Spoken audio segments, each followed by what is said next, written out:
Okami's unique art style helped it garner attention back on the PS2, but it was its fusion of art and gameplay that made it a cult classic.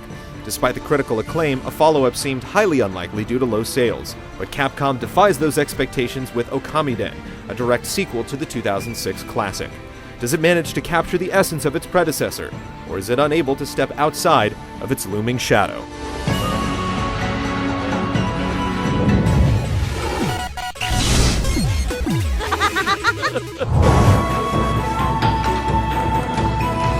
Nine months after Amaterasu and Susano saved Nippon from the menace of Orochi, evil once again threatens the delicate peace.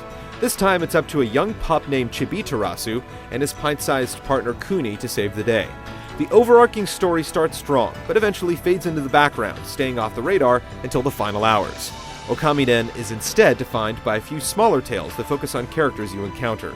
They'll frequently tug on your heartstrings, and the ending provides an emotional gut check that's well worth the long journey.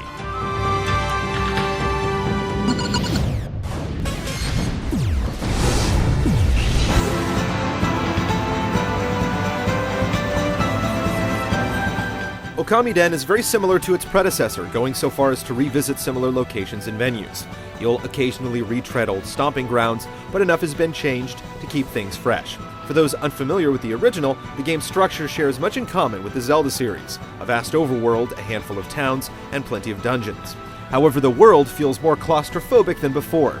Environments are sectioned off into smaller zones, which somewhat breaks the illusion of a seamless world. There's still a good measure of exploration, though, with plenty of secrets to discover. The game's at its best when you're knee-deep in puzzles in one of the numerous dungeons. You'll have to turn to your celestial brush powers and your partner's unique abilities to overcome obstacles, and lying hidden in nearly every corner are treasures to uncover. Lasting upwards of an hour at a time, the dungeons give Zelda a run for its money. Though most are noticeably light on enemies, combat isn't one of Okamiden's high points. Okamiden begins to fall a bit flat about halfway through the game. It feels like the developers tried to artificially pad the game with increasingly repetitive and mundane objectives. The pacing also begins to deviate from the finely honed balance that defines earlier segments, making the late stretch somewhat tedious, though it ultimately finds its footing and corrects course to finish strong. Additionally, the experience manages to avoid excessive backtracking, eventually introducing a warp system for easy travel when you find yourself in the need to revisit those old stomping grounds. You'll get your money's worth out of Okamiden's 20-hour adventure, and with plenty of side quests and secrets to unearth, it'll be a while before you put it down. It doesn't quite live up to the breadth and depth of its predecessor, but much like the game's hero, it's a smaller beast, whose bite is as big as its bark.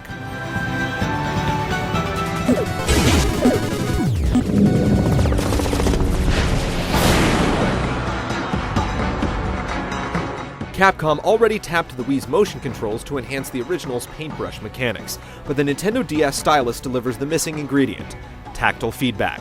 Making swift, precise strokes is simple and intuitive, but the game can be inconsistent in accurately recognizing your input. There are times where you'll trace an object to perfection only to have the game reject your efforts. In other instances, crude marks will trigger the desired effect.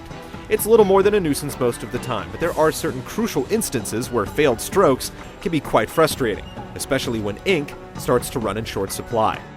On top of drawing lines and shapes to trigger attacks and special abilities, you'll also use the stylus to command and guide your partner. You're still just drawing lines in the end, but using this interface to trigger your allies' unique abilities adds an additional factor to consider during both fights and puzzles. There is a slight drawback, though. In rare situations, the camera provides a less than optimal view, which makes it overly difficult to draw accurately.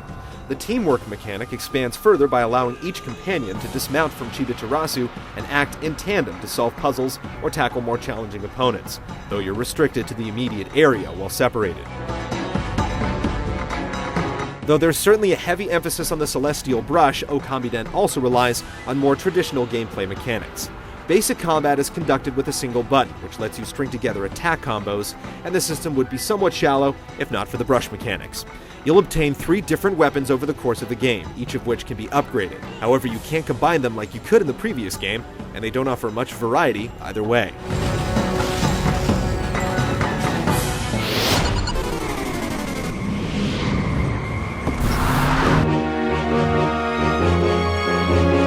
Okamiden's storybook visuals aren't quite on the level of the originals, but it's easily one of the better looking games on the DS regardless.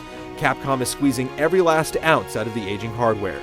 There are a few visual irregularities every now and then, but this is a textbook example of how amazing art direction can carry a simple, technical production.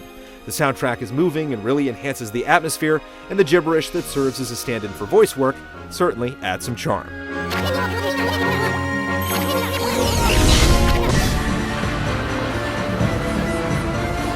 Much of what made Okami so special has been preserved and even refined in the sequel, but Okamiden slips on the execution front a little too often, preventing it from rising above its predecessor. Nonetheless, it's still a beautiful game and a worthy successor that both newcomers and veteran Celestial painters will enjoy.